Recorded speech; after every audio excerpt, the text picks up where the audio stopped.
A conflict has been building up for weeks now. This isn't a conflict between Russia and Ukraine. This is a conflict between the US military and the Biden administration. The US military is having to part with its weapons in order to help Ukraine fight the war against Russia. Now, weapon inventories in the US are running at record lows. And that seems to be causing great worry to America's top military generals. So, the USA's top military general has now begun pushing for Ukraine to negotiate a peace settlement with Russia.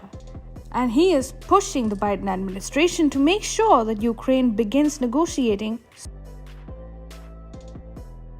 According to a report by the New York Times, General Mark A. Milley, the chairman of the Joint Chiefs of Staff, is pushing for Ukraine to solidify its battleground gains on the negotiating table now. The winter is about to set in.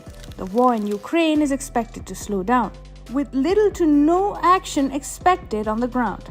According to the US military, that opens the window for both Ukraine and Russia to negotiate a mutually agreeable settlement to the conflict. This could prevent further bloodshed and also put an end to expensive military aid being given to Ukraine by its American and European allies. General Milley, who is the USA's top general, has made the case in internal meetings that the Ukrainians have achieved about as much as they could reasonably expect on the battlefield before the winter sets in.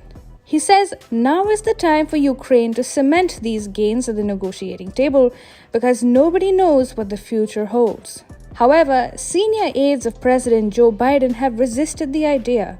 Biden and his team believe that neither side is ready to negotiate and that any pause in the fighting would only give Vladimir Putin a chance to regroup Russian forces for another assault.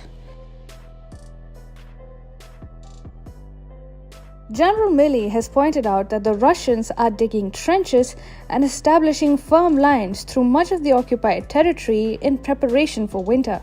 According to him, the Russian retreat from Kherson city was a strategic decision aimed at better defending seized Ukrainian territory east of the Dnipro River. So the winter is expected to pass with ease. However, the coming spring will see rested and reinforced Russian troops better ready to take back territory that they have lost.